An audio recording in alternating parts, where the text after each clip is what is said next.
Hello everyone, आप सभी का स्वागत है आपके अपने यूट्यूब चैनल मैथ मंच पर। दोस्तों, आज की इस वीडियो में देखेंगे रूट का गुणा कैसे किया जाता है। ओके, मैं आपको 3 सवाल बताऊंगा। यदि आपको 3 सवाल देख लेते हो तो आपको रूट की गुणा करने में कभी कोई प्रॉब्लम नहीं होने वाली। ओके, आप खुद कहोगे कि आपने जो सवाल बताए हैं मैं उनसे सवाल मुझसे आने लगे हैं। ठीक है, तो आप पेशेंस के साथ इस वीडियो को पूरा देख लीजिएगा। ओके, मैं आपको बस 3 सवाल बताऊंगा और आप उसके बाद आपके पास जो भी बुक हो आप उसमें इसके सवाल देखना, रूट की गुणा पर आधारित आप उनको बहुत ही आसानी से सॉल्व कर पाओगे। ओके, तो चलिए बिना देरी के मैं आपको सवाल सॉल्व करके बताता हूँ। देखिए, सबसे पहले मान लीजिए कोई सवाल है, जैसे कि यहाँ पर लिखा है अंडर रूट 3 लिखा है और इसका गुणा करना है हमें अंडर रूट, चलिए 3 ही मान लेते हैं। ओके, तो इन दोनों को हमें गुणा करना है। तो हमें करना कुछ नहीं होता है, हमें ये देखना है जो यहाँ पर अंडर रूट के अंदर जो संख्या है वो समान है या नहीं है। आपको क्या नोटिस करना है, जो वर्गमूल के अंदर जो संख्या है वो समान है या नहीं है। पहला काम है आपका। तो आपने यहाँ पर देखा कि संख्या समान है, तो आपको कुछ नहीं करना है, आपको उसी संख्या को बाहर लिख देना है, आपका आंसर हो जाएगा। ठीक है, ओके। चलिए एक क्वेश्चन मान लीजिए आपके पास कोई ऐसी संख्या आ जाती है जिसके अंदर यहाँ पर लिखा है 2 अंडर रूट 5 और हमें गुणा करना है अंडर रूट 6 से। ओके, तो देखिए यहाँ पर 5 लिखा है, यहाँ पर 6 लिखा है। मैंने पहले सवाल में बताया आपको कि यहाँ पर जो संख्या समान है तो आप उसको वही संख्या लिख दो, आपका आंसर हो जाएगा। लेकिन यहाँ पर तो सब उल्टा हो गया। ठीक है, तो अब आपको करना क्या है, जो अंडर रूट के अंदर संख्या है उसका आप गुणा कर लीजिए। तो 5 है, यहाँ पर 6 है, 5 का गुणा 6 में कीजिए, कितना हो जाएगा, 30 हो जाएगा। कितना हो जाएगा, 30। देखिए जे अंडर रूट के अंदर है, जे भी अंडर रूट के अंदर है तो इसको आप अंडर रूट लगा दीजिए। ओके, यहाँ पर बाहर 2 है, यहाँ पर कुछ नहीं है, 1 मान लीजिए। 2 का गुणा 1 में कीजिए, 2 एकम 2 आ जाएगा, तो 2 यहाँ पर लिख दीजिए आप। ठीक है, इतना आप कर लोगे। और यदि आपको और सॉल्व करना है इसको तो आप इसको ऐसे भी सॉल्व कर सकते हो। यहाँ पर जो 30 लिखा है इसको आप ऐसे ही रहने दीजिए, आप यहीं पर इसका आंसर हो जाएगा। ठीक है, यदि आप इसको 30 के आप फैक्टर करोगे तो कितना आएगा, 2 से काटोगे 15 आएगा, फिर 3 से काटोगे 5 आएगा, फिर 5 से काटोगे तो 1 आएगा।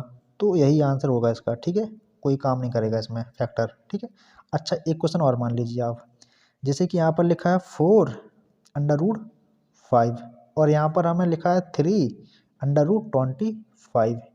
इसका हमें गुणा करना है। तो पहला काम आपका क्या है, जो वर्गमूल के अंदर संख्या है उसको आपको देखना है। तो एक चीज़ और ध्यान रखिएगा, देखिए जो यहाँ पर 25 लिखा है ये एक्चुअली क्या होता है, 5 का स्क्वायर होता है।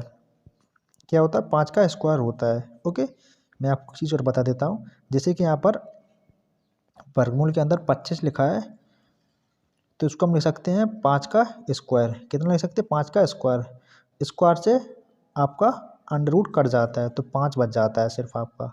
ठीक है, ये आप कह सकते हो कि जो वर्गमूल के अंदर नंबर है वो अगर परफेक्ट स्क्वायर है तो वो नंबर हो जाता है। ठीक है, जैसे कि यहाँ पर 25 है तो जो 5 का स्क्वायर होता है तो 5 बाहर आ जाएगा, आप ऐसा भी बोल सकते हो। ठीक है, तो इसको सॉल्व कैसे करेंगे देख लीजिए। यहाँ पर 4 लिखा है, यहाँ पर 5 है तो उसको आप ऐसे ही लिख दीजिए अंडर रूट 5। ओके, यहाँ पर 3 लिखा है, 3 मैंने आपको बताया यहाँ पर जो 25 है इसको हम लिख सकते हैं 5 का स्क्वायर। अब आप इसको इससे काट दीजिए तो क्या बचेगा, अब आपका स्क्वायर रूट खत्म हो जाएगा। तो यहाँ पर क्या बचा, यहाँ पर है आपका 5 अंडर रूट के अंदर, यहाँ पर आपका सिर्फ 5 बाहर निकल आएगा। ठीक है, अंडर रूट खत्म हो जाएगा। अब 5 का गुणा जो संख्या जिसमें देखिए इसमें अंडर रूट नहीं है, इसमें भी अंडर रूट नहीं है, तो 4 का गुणा आप 5 में कर सकते हो, तो 4 पंचे 20 और यहाँ पर अंडर रूट है तो यहाँ पर आप अंडर रूट लगा दीजिए, आपका आंसर हो जाएगा। ओके, एक क्वेश्चन और समझ लीजिए आप। ठीक है, एक क्वेश्चन मान लीजिए यहाँ पर लिखा है 3 और यहाँ पर लिखा है 2 अंडर रूट 2। ओके, और यहाँ पर हमें गुणा करना है, यहाँ पर लिखा है 3 माइनस 2 अंडर रूट 2। इसका हमें गुणा करना है, तो इसका गुणा कैसे करेंगे आप। ओके, तो आप यहाँ पर देख सकते हो, यहाँ पर एक चीज़ कॉमन है, यहाँ पर a plus V, A minus V, जो कॉमन है।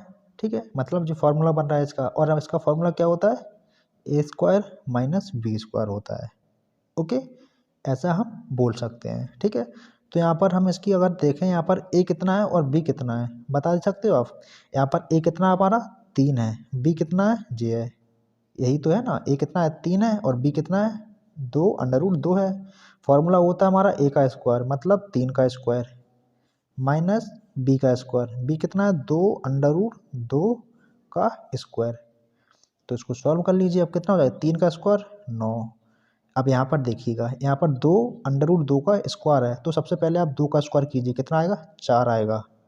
फिर √2 का स्क्वायर कीजिए, √2 का स्क्वायर का मतलब क्या होता है दोस्तों, इसका गुणा हमें 2 बार करना है, इसका गुणा हमें 2 बार करना है। और मैंने आपको पहले ही क्वेश्चन में बता रखा है, यदि वर्गमूल के अंदर जो संख्या है उसका आपस में गुणा करना है और वो संख्या समान है तो आपका आंसर कितना आता है 2, मतलब जो संख्या है वही आपका आंसर हो जाता है।